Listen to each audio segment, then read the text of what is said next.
Ankoatran'ny 5 alina ariary mahazatra izay atolotra an'ireo mpandray anjara amin'ny fifaninanana momba an'ireo vehivavy ao amin'ny baiboly eto amin'ny pejy dia zavatra telo sosona no atambatra amin'ity vidéo fohy ity androany. Amin'izao akatoko ny asaramanitra zao dia sady fankalazana ny fetim-pirenena malagasy no feno roa taona ny pejy zava-manahirany vehivavy no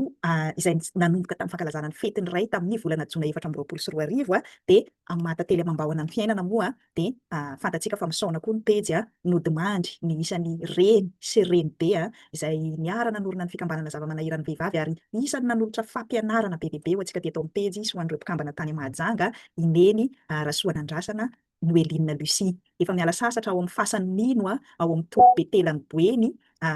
ary Marovoay Mahajanga moa izy miandry ny fitsanganana amin'ny maty fa amin'izao vidéo zao dia sady mitondra ny teny fampiononana ho an'ny fianakaviana, ho an'ny namana, ho antsika teolojiana ary indrindra ho antsika mpikambana ao amin'ny fikambanana zava-manahirany vehivavy izay nilaozany reny malalantsika. Izay moa no isan'ny nahatara koa izao publication fifaninanana manaraka zao satria ao anatin'ny alahelo sy fisaonana antsika nefa na izany ary mitohy ny fiainana vita soamantsara ny adidy farany taminy sy ny fandevenana dia zavatra telo araka ny lazaiko teo no ho resantsika eto dia mahakasika an'izany hoe vehivavy atsoin'Andriamanitra ho mpaminany ho an'ny firenena zany izay isan'ny voizina eto amin'ny pejy moa araka ny tenin'Andriamanitra izay tiany Neny Lucie indrindra araka ny Jeremia 1:1-5 tapany by dia hoe atry ny fony anao tsy mbola teraka no efa anao masiniko sy nitendreko ho mpaminany ho an'ny firenena dia na dia betsaka aza ireo fiangonana malagasy mbola tsy manaiky ny ordinasiona ny vehivavy dia tsy ilay ordinasiona ara-drafitra ny fiangonana ihany no mamaritra ny fiantsonan'ny vehivavy amin'ny fandraisana anjara amin'ny asan'Andriamanitra ary izay no isan'ny antony ianarantsika an'ireo vehivavy mifanesy ao amin'ny baiboly eto amin'ity pejy ity satria na dia tsy voalaza anarana ho iray amin'ireo apôstôly 12 na dia tsy voalaza hatrany amin'ny testameta taloha ho matriarika teo amin'ny Israely aza dia voalaza ny baiboly ireo vehivavy izay nianarantsika ny fanesy teto amin'ny pejy ka izy efatra vavy reto moa izay efa nankalazaintsika teto tamin'ny taona lasa i Neny Lucie izay vao nodimandry tamin'ity volana jona ity sy i Mama Ralvao Hélène izay efa nodimandry tamin'ny taona 2024 dia mbola misy roa vavy mbola velona soamantsara nizaraintsika teto amin'ny pejy ny mombamomba azy ireo i teolojiana Razvelo Mariety. Izy moa no teolojiana vehivavy nahazo doctorat en théologie voalohany manerana ny Afrika sy tao a Madagasikara ary 20 taona teo aoriana dia mbola izy irery no teolojiana vehivavy manana docteur en théologie ao amin'ny fiangonana loterana malagasy. Efa misy ihany moa roa vavy efa manao ny doctorat any Norvezy amin'izao raha ao anatin'ny rafitry ny fiangonana loterana malagasy fa be dia be koa ny vehivavy teolojiana malagasy amin'ny fiangonana hafa sy amin'ny toerana hafa izay efa manao ny asa maha-pastora efa nahazo an'izany doctorat en théologie zany fa mahazanaky ny fiangonana loterana malagasy lehibe tao koa dia nasongadina teto amin'ny pejy moa izy efatra vavy reto ary raha sitrapotoky dia ho tohizantsika tahaka ny fianarana an'ireo vehivavy ao amin'ny baiboly koa ny fanangonana ny tantaran'ireo vehivavy teo amin'ny tantaran'ny fiangonana kristianina malagasy. Mahavariana moa ny filazan'ny soratra masina sy ny fomba fanoratra ny baiboly satria ilay hoe 100 taona 100 taona moa zany nisy génération 10 teo zany no tonga babo tany Ezipta dia 100 taona ny nanafahana azy niala avy tany Ezipta hatrany Kanana zany hoe niodikodina 100 taona tao anefitra ny génération zany io 100 io raha ohatra ka isany azo andikana ny hevitra ilay 100 ireto génération ray aman-dreny teolojiana zokintsika roa efa lasa roa mbola velona soamantsara reto nanaiky ny nangina tsy natao ordinasiona mandra-piala ny teto tany tsy natao ny fiangonana hita maso ordinasiona dia anjarantsika génération manaraka indray zany no manova ny tantara. Izay no isan'ny antso siakika eto amin'ny pejy hoe tsy izay fandaminan'olombelona sy izay rafim-piarahamonina patriarkaly nanambaniana sy nanaovana tsinotsinona ny vehivavy no ny antsoin'Andriamanitra antsika vehivavy fa tena manana antso tsika ka fotoana zao tapitra izay ny 100 taona 50 taona niodikodinana tao anefitra nanekenany tsy nanaovana ny ordinasiona antsika vehivavy maro anjarantsika génération manaraka indray rehefa lasa Mosesy dia nitsangana Josoa nitarika ny Israely indray nanohy ny asa izay nanirahan'Andriamanitra azy dia miantso antsika génération manaraka ny vehivavy indray zany hanohy an'ity asa masina izay antsoin'Andriamanitra antsika ity. Ankoatran'izany araka ny efa nilazaiko teny amin'ny voalohany ny teboka faharoa dia feno roa taona ny pejy zava-manahirany vehivavy. Tamin'ny roa taona lasa fetiny ray tamin'ny 5 jona 2024 no namaliko ampahabemaso ny antso nanomboka ny fizarana teto amin'ny pejy zava-manahirany vehivavy ary nitamberina moa ny fetiny ray tamin'ny alahady teo mavesabesatra mandrakariva amiko ny fetiny ray satria dadanay efa tsy eo saingy misaotra an'Andriamanitra fa marina amin'ny teniny izy tsy mamela ny kambotsy sy ny mpitondra tena ho irery izy naiza nalehako dia manolotra ray miay mandrakariva miay anay mianaka mandrakariva Ary mahakasika ny fetin'ny iray moa dia isan'ny zavatra anankiray somary manahirana ihany no mankalaza azy io any Madagasikara satria mbola 5 ambin'ny 10 taona nanomboka ny andraikitra sampana mavotily lovidô. Dia rehefa miandraikitra lovidô moa tsy vitan'ilay adiny roa isan-kerinandro fivoriana any am-piangonana sy any amin'ny toerana sy any amin'ny lasy ihany no fiandraiketana fa tafiditra anatin'ny andraikitra ny mpiandraikitra lovidô ny hoe manao visite des parents mamantatra bebe kokoa an'ireo zaza ireo sy ny fianakaviany dia 5 ambin'ny 10 taona no nisokatra ny masoko ny vandravandra be sady taitra no gaga ny nalahelo hoe akamaroan'ireo ankizy be azoko teo amin'ny lovidô eo any Renivohitra Mahajanga zay tao amin'ny FLM Tsaramadroso dia vitsy kely ihany no taizan'ny rainy sy ny reniny. Presque moa zaza teny faritry mahavoky atsimo sy avaratra tsara rano ambony sy ambany sy nosy kely sy ny tsara rano be iny ny akamaroan'ny beazina anay dia ny akamaroan'ireo ankizy ireo dia tsy mba taizan'ny ray surtout fa ny akamaroany ny tena maro indrindra dia taizan'ny reny beny na taizan'ny reniny fotsiny ihany. Ka rehefa hoe miresaka fankalazana ny fetin'ny ray tsika dia betsaka atsika malagasy no maratra. Za moa dia misaotra an'Andriamanitra satria ny raiko dia teo akaikinay mandrakariva izy mandra-piala ny fofonay. Dia nanana an'izany hoe tombony nanana ray tena nahafa-po ana dia tsy tanteraka aza ny andraikitra maharay izay notanterahany teo amin'ny fiainako ka isan'ny inspiré amin'ity page ity tena fandaharana noforonony sy ny andreketany any sitrapo nandritra ny androm-piainany manontolo ilay fandarana zava-manahirany tanora dia tena kopikole sy fianarana ny zavatra hitako maso hatramin'ny fahazazana nataony zany no nanokafana an'ity pety zava-manahirany vehivavy ity ka tena hoe à l'honneur ny dadanay no nanokafako an'izy ity fa tsy voantso ho an'ny tanora tahaka azy izy moa dia tena sady mpampianatra mpanabe mpiasa-panjakana nampianatra ny androm-piainan'ny ray manontolo no mpanabe tao amin'ny skoto izy dia ny tanora no ny antsoin'Andriamanitra azy fa isan'izay marefo sy voahilikilika ny fiarahamonina patriarkaly malagasy koa ny vehivavy dia ny vehivavy indray zany no isan'ny ifantohana amin'ity pejy ity ka mankasitraka atsika mpanaraka ny pejy tao anatin'izay roa taona zay 1200 eo atsika no mpanaraka sy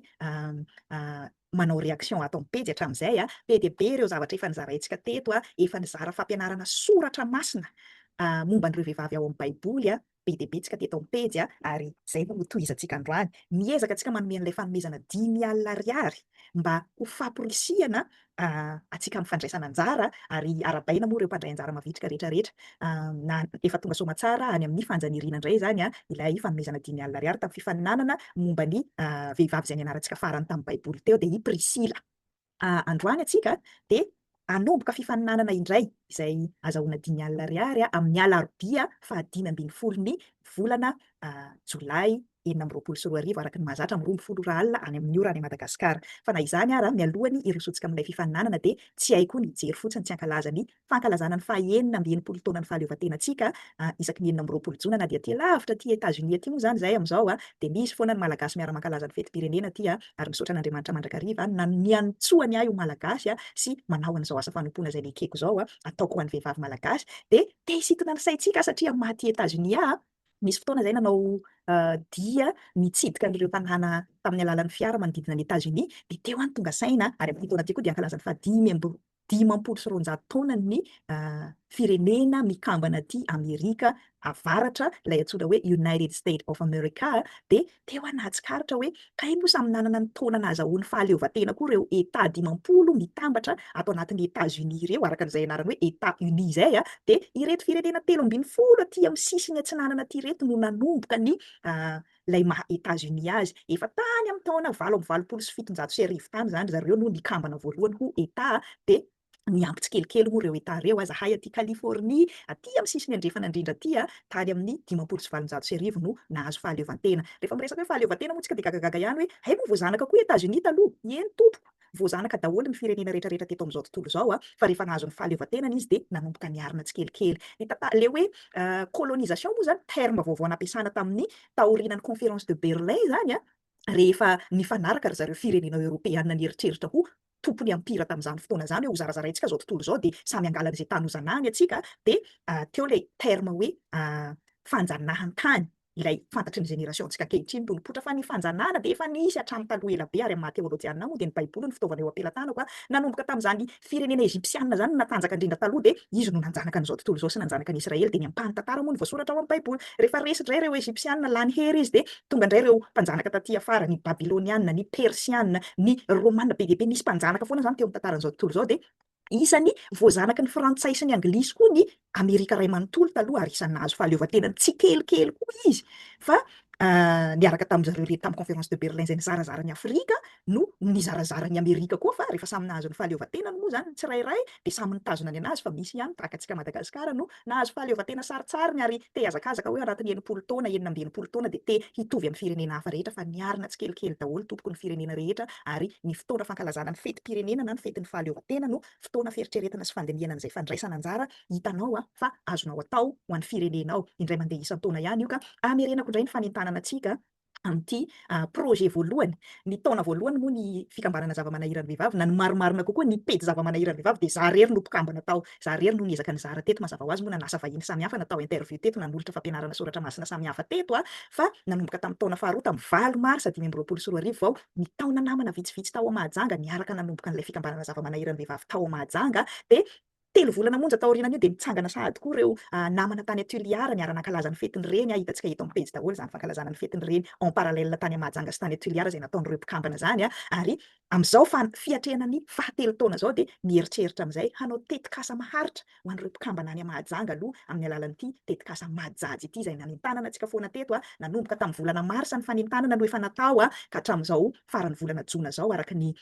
fandaharana sy ny programa nieritreretina matetikasa anazy moa dia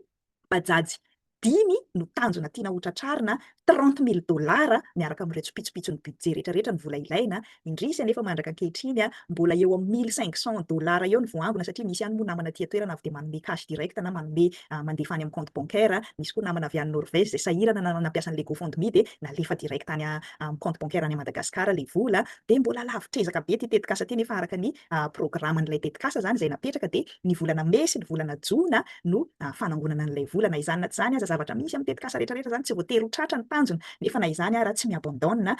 ararotoka eto ny mitondra fisaorana vahiny aty États-Unis daholo moa ny ankamaroan'ireto nanolotra fanomezana 70 reto ray fotsiny no fantatro fa malagasy amin'izy ireo izay ankasitrahana azy moa raha mahita an'izao video izao ary manentana manampy ny fanentanana antsika satria tsy hemotra antsika raha sitrapon'ny tompo satria asan'Andriamanitra izy ity hanoy amin'ny fomba hafa indray entina hanangonana vola hanaovana an'ity tetikasa majajy mananga mitondra bajajy ity zany ny tenako indrindrandrindra izay ny andraikitra azy manokana dia mety hisy hetsika samihafa indray zany ankoatra n'ity GoFundMe ity ezahana hanentanana antsika malagasy hifanometanana hifanohana indrindra hanohana ny vehivavy malagasy saingy mbola misy 5 andro sisa vao mifarana ity volana jona ty amin'izao fankalazana ny fety-pirenena zao dia manentana anao raha sitraka ao manolora izay voatsirambin'ny tananao indrindra antsika malagasy diaspora aty ivelany na $1 na €5 na zay anananao dia raisina sy ankasitrahana sitrapo satria araka voalazako teo rehefa nifandinika zahay dia tsy ho tratra ny bajajy 5 fa na dia bajajy ray aza aloha ny tratra misy vehivavy anankiray omena asa mitondra bajajy dia isaorana an'Andriamanitra sy hirosoana zany ka mbola misy 5 andro faradoboka tompoko ho antsika amin'izao akatoko ny fetim-pirenena zao atolory izay voatsirambin'ny tananao fa tsy hifanometsiny sy hifampimenomenona lava eto fotsiny antsika hoe ny fanjakana ny kolikoly ny rafitra fa izay voatsirambin'ny tananao vonona ny tenako sy ireo rahavaviko any Madagasikara andraikitra nyity tetikasa ity raha sitraka antsika ny fanampy hanohana $4,000 mahazo bajajy anankiray dia afaka manomboka aloha tsika dia ny sisa apetraka amin'ny tompony fotoana izay mampety azy izay moa ny lava be izay no ela be fa ny fifaninanana ahazahoana $10,000 indray amin'ity volana jona sy jolay ity dia momba ny Loisa sy Eonika araka ny Timoty faharoa toko voalohany andininy fahadimy fantatsika malaza sy fantatra izay mpianatra baiboly maro foana hatramin'izay ireo lehilahy ao amin'ny baiboly ary izay moa isan'ny fomba nandrafetana sy nizarana tsikelikely an'ireo fampianarana momba an'ireo vehivavy ao amin'ny baiboly eto amin'ny pejy ampanarahana sady mianatra baiboly no mianatra an'ireo vehivavy ireo dia raha tadiditsika ireo matriarika 5 teo amin'ny Israely aloha ny anarantsika voalohany nifanesy teto dia taorian'izay dia niverina tany amin'ny Eva ilay vehivavy voalohany fironon'Andriamanitra mihitsy aloha tsika dia mianatra an'ireo vehivavy rehetrarehetra nifanesy tao amin'ny baiboly tany amin'ny testamenta taloha dia rehefa tonga taty amin'ny testamenta vaovao tsika dia mianatra an'ireo vehivavy niara-niaina tamin'ny andron'i Jesosy aloha Elizabeta sy Ana dia nanomboka nifindra tsikelikely amin'izay tsika mianatra an'ireo vehivavy ao amin'ny testamenta vaovao ireo Maria anankienina ireo dia nanomboka nampidirintsika tsikelikely mifanaraka amin'ireo lehilahy ireo koa i Tabita Dorcas niara-niasa amin'ny Paul i Petera ilay apôstôly malaza indrindra i Priscilla niara-niasa tamin'ny Apôlôsy sy Paoly izy i Foiby moa no voalohany kay azafady niara-niasa tamin'ny Paoly mitondra ny bokin'ny Romanina dia zany hoe nianatra vehivavy anankiray niara-niasa tamin'ny Paoly atsika Foiby niara-niasa tamin'ny vehivavy anankiray nifankafantatra tamin'ny Petera atsika Tabita Dorcas vao nianarantsika teo i Priscilla izay niaraka tamin'ny Apôlôsy ary androany dia i Loisa sy Eonoka izay renibe sy renin'ny Timoty ilay zanaka Paoly ara-panahy dia mifandraika tsara mbo nankalazantsika ny fetiny ray teo koa i Foiby i Loisa sy Enika zany dia vehivavy renibe sy reniny Timoty saingy nandray ny andraikitra maharay. Tsy voalazan'ny baiboly moa hoe nodimandry ve ny rain'ny Timoty sa ny abandona ny ionika reniny koa tahaka ny zavatra misy maro any Madagasikara hoe tsy taizany ray ny Timoty fa araky ny tenin'ny Paoly moa dia hoe ny finoanao ilay nolovainao tamin'ny renibenao sy tamin'ny reninao dia manamarina fa taizany renibeny sy taizany reniny tahaka an'ireo ankizy lofotoana be dia be tamin'izany andro izany i Timoty fa tsy sakana tsy nahatonga azy ho nandray anjara be sy nitombo tamin'ny finoana zany hoe tsy nahananana ray azy zany teo amin'ny fitezanana azy. Voalazan'ny soratra masina ihany moa ary hitan'ny mpikaroka maro hoe Romanina ny rain'ny Timoty izay nahatonga anazy hoe taty aoriana ny resaka famorana azy ihany i Paoly fa ny renibeny Loisa zany no fantatra fa vehivavy jiosy nanana ny finoana jodaisma mazava ho azy zany hoe nifototra tamin'ny Tora sy ny Testameta taloha dia namindrana zany finoana zany tamin'ny zanany Eonika. Ilay zanany vavy koa zany dia mbola jiosy ary nanambady lehilahy Romanina satria zanatany Romanina ny zanak'Israely tamin'io fotoana io dia niteraka ny Timoty izay zany hoe metisy Romanina sy jiosy zany i Timoty no tonga iray amin'ireo nitarika ny fiangonana tany Efesosy izy ary raha hitantsika tsara hoe niara-niasa akaiky i Paoly sy Foiby nanangana fiangonana tahaka izany koa i Dorcas sy Priscilla ary na dia tsy niara-niasa akaiky tamin'ny Paoly aza i Loisa sy Eonika izay renibe sy renin'ny Timoty dia amafisin'ny Paoly fa tsy tonga tahaka izao i Timoty na dia tsy nitezaina tamin'ny judaisma ary nanaiky an'i Jesosy ho tompo sy mpamonjy rehefa tonga kristianina Paoly taty aoriana ka niara-nanorina sy niara-nitantana ny fiangonana tao Efesosy niaraka tamin'ny Paoly izy noho ny fananany renibe sy reny izay nandray ny andraikitra maharay satria tamin'io vanim-potoana io ny fampitanany fivavahana sy ny kolontsaina tamin'ny taranaka dia ny ray no tompony andraikitra mampita an'izany fa teto na dia tsy nisy ray aza Timoty dia feno tamin'izany andraikitra izany tamin'ny fampitanany kolontsaina sy ny fivavahana tamin'ny Timoty ny renibeny Loisy sy ny reniny Eonika. Ka izy roa vavy indray zany no ifaninanantsika dia betsaka ihany moa no fifampirarana natao tamin'ireo mpandray anjara ary atsaraina miandalana eny ihany ny fepetra satria raha mbola zazatokana ny ao an-trano dia tsy dia misy fepetra ifaninanana loatra fa rehefa miamitombo ny mpandray anjara miamitombo ny mpifaninana dia mila atombo koa ny fepetra zany mila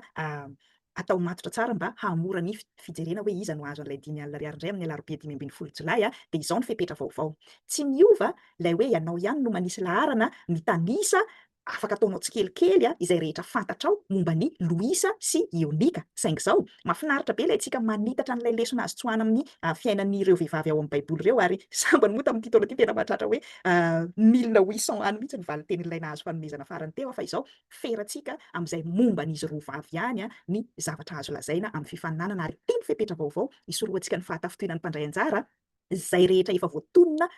amin'ny commentaire teo aloha dia tsy azonao averina intsony na dia mitovy aza ilay vehivavy. Izany hoe raha miteny zany ny anankiray hoe Loisa dia renibeny Timoty dia tsy azon'izay mpandray anjara manaraka averina intsony zany izay fa avy dia éliminer avy hatrany izay mamerina ny zavatra efa nitenen'olona hafa. Dia izay koa zany ny anentanana hoe alefaso malakilaky ny commentaire anao mba tsy ho lasan'olona ny zavatra efa momba anazy roa vavy voateny 10 points mandrakariva ny numéro ny valiteny tsirairay 1 point ny réaction. Izany hoe tsy misy lesona tsoahana avy amin'ny Loisa sy Eonika intsony zany ny commentaire azo soratanao fa izay momba azy roa ihany. Taiza izy no mipetraka.